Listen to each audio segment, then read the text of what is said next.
ഗുരുവായൂർ ഏകാദശി ദിനത്തിലെ ഉദയാസ്തമന പൂജ മാറ്റുന്നതിനെതിരായ കേസ് ഹൈക്കോടതി ഇന്ന് വീണ്ടും പരിഗണിക്കും. കേസിൽ കക്ഷി ചേരാൻ അപേക്ഷ നൽകി ചിറളയം കോവിലകവും ഓദിക്കന്മാരും. ഡിസംബർ 11-നാണ് ഗുരുവായൂർ ഏകാദശി. വിവരങ്ങളുമായി ആനന്ദ് പുതൂർ, സുധീഷ് ഗോപാൽ ചേരുകയാണ്.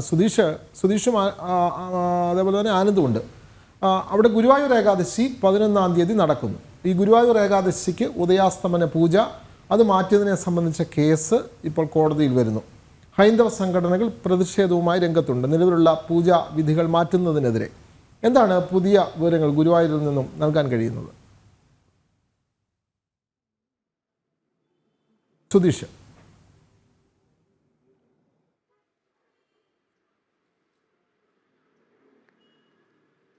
വിനോദ്, ഇന്ന് ഹൈക്കോടതി ഈ കേസ് വീണ്ടും പരിഗണിക്കുകയാണ്. അതുമായി ബന്ധപ്പെട്ട് പറയുമ്പോൾ ഏറ്റവും പ്രധാനമായും തന്ത്രി കുടുംബങ്ങൾ ഈ ആവശ്യം മുന്നോട്ട് വെച്ചിരിക്കുന്ന ആവശ്യങ്ങൾക്ക് ഹൈക്കോടതി പരിഗണിക്കുമ്പോൾ ദേവസ്വം ബോർഡ് ഇത് സംബന്ധിച്ച് നൽകിയിരിക്കുന്ന സത്യവാങ്മൂലത്തിൽ പറയുന്നത് തന്ത്രി തന്നെ പറഞ്ഞിട്ടുണ്ട്. വൃശ്ചികത്തിലെ ഈ ഉദയാസ്തമന പൂജ അത് തുലാമാസത്തിലേക്ക് മാറ്റാൻ തന്ത്രി തന്നെ നിർദ്ദേശിച്ചിരുന്നു.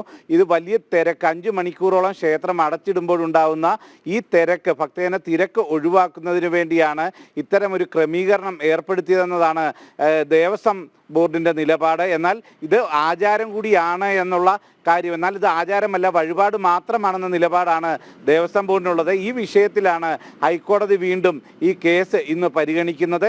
ഇത് ഒരു കാരണവശാലും ഇത്തരത്തിലുള്ള ആചാരങ്ങളിൽ മാറ്റം വരുത്തരുതെന്നതാണ് ഇത് ഹൈന്ദവ സംഘടനകളുടെയും ഭക്തരുടെയും എല്ലാം തന്നെ ആവശ്യം.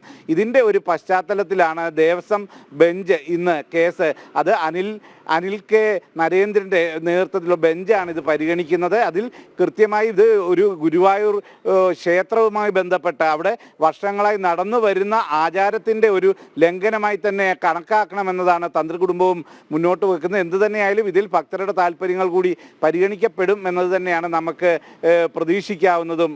വിനോദ്, ശരി, നമുക്കിനി ആനന്ദിലേക്ക് പോകാം അല്ലേ? കാരണം ഈ കേസിൽ കക്ഷി ചേരാൻ വേണ്ടി ചിറളയും കോവിലവും ഓദിക്കന്മാരും ഒക്കെ അപേക്ഷ നൽകിയൊരു സാഹചര്യമുണ്ട്. ഇനി അത് മാത്രമല്ല, ഈ ഗുരുവായൂർ ദേവസ്വം ബോർഡിൻ്റെ ഈ നീക്കത്തിനെതിരെ ഹൈന്ദവ സംഘടനകളുടെ പ്രതിഷേധം ഇപ്പോഴും തുടരുകയാണ്, ശക്തമായി കൊണ്ടിരിക്കുകയാണ്. ആനന്ദ്,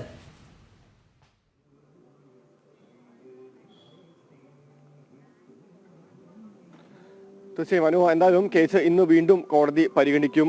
ഭക്തർക്ക് അനുകൂലമായിട്ടുള്ള രീതിയിലേക്കുള്ള ഒരു നിലപാടുണ്ടാകും എന്ന് തന്നെയാണ് പൊതുവെയുള്ള ഹൈന്ദവ സംഘടനകളും ഭക്തജനങ്ങളുടെയും ഒരു പ്രതീക്ഷ. എന്തായാലും ഈ കേസിൽ ഗുരുവായൂരിലെ ഓദിക്കന്മാരും ക്ഷേത്രത്തിലെ മാത്രമല്ല അതുമായി ബന്ധപ്പെട്ടുള്ള ഓദിക്കന്മാരും ചിറളയം കോവിലകവും കക്ഷി ചേരാനുള്ള അപേക്ഷയും കോടതിയിൽ സമർപ്പിച്ചിട്ടുണ്ട്. ഈ രണ്ടുപേരും വളരെ പ്രധാന ഒരു വിഭാഗം തന്നെയാണ് ഈ ഉദയാസ്തമന പൂജയെ സംബന്ധിച്ചിടത്തോളം. ഈ ചിറളയം രാജകുടുംബത്തിന്റെ കാര്യം പറയുകയാണെങ്കിൽ ഈ ഉദയാസ്തമന പൂജയുമായി ബന്ധപ്പെട്ട് മാത്രമല്ല ഏകാദശി ഉത്സവങ്ങൾ ആചരിച്ചു തുടങ്ങിയത് ഇത്തരത്തിലുള്ള ചിറളയം കോവിലുമായി ബന്ധപ്പെട്ടുകൊണ്ടുള്ള ആളുകളാണെന്നാണ് പൊതുവെ പറയപ്പെടുന്നത്. ചരിത്രവും അത് തന്നെയാണ് പറയുന്നത്. ഏതാണ്ട് 700ഓളം വർഷക്കാലം ഇത്തരത്തിൽ ആ കുടുംബമാണ് ഈ ഏകാദശി ഉത്സവവും അതുമായി ബന്ധപ്പെട്ടുകൊണ്ടുള്ള ഉദയാസ്തമന പൂജയും നടത്തിയിരുന്നത്.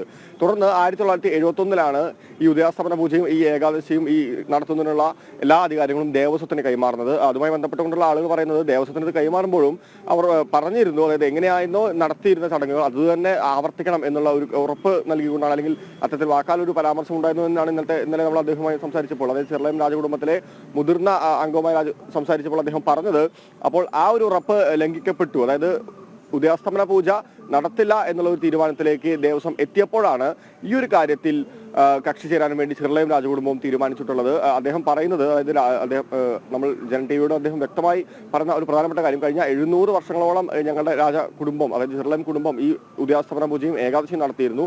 അന്ന് ഒരു ഭക്തർക്കോ ഒരാൾക്കോ പോലും അതുമായി ബന്ധപ്പെട്ടുകൊണ്ടുള്ള പരാതി ഉണ്ടായിരുന്നില്ല. പിന്നെ എങ്ങനെയാണ് ഇപ്പോൾ ഒരു പരാതി ഉണ്ടാവുന്നതെന്നാണ് അദ്ദേഹം ചോദിക്കുന്നത്. മറ്റൊരു പ്രധാനപ്പെട്ട കാര്യം ഈ ശങ്കരാചാര്യരുടെ ഐതിഹ്യവുമായി ബന്ധപ്പെട്ടുകൊണ്ടാണ്. ശങ്കരാചാര്യർ ഐതിഹ്യമല്ല എന്ന് തന്നെയാണ് ചിറളയം കുടുംബം ആവർത്തിച്ച് പറയുന്നത്.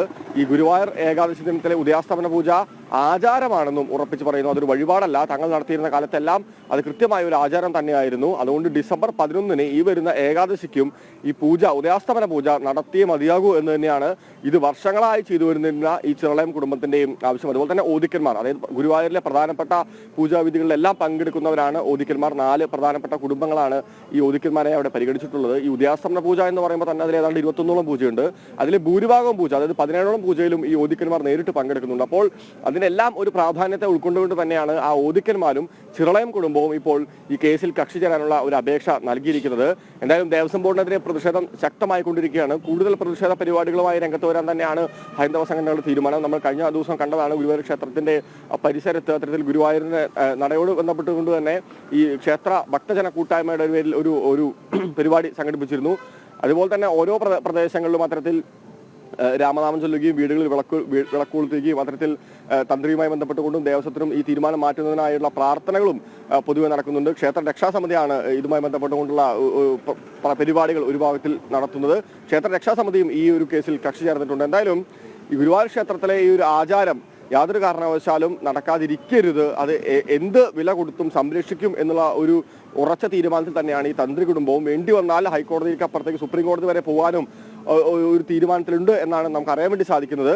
എന്നാലും ഇനി ഏകാദശിക്ക് 8 നാളുകളാണുള്ളത്. ഭക്തരുടെ എല്ലാവരുടെയും ആഗ്രഹം പോലെ തന്നെ ആ ഏകാദശി ദിനത്തിൽ ഉദ്യാസ്തമന പൂജ അവിടെ നടക്കുമെന്ന് തന്നെയാണ് എല്ലാവരുടെയും പ്രതീക്ഷ.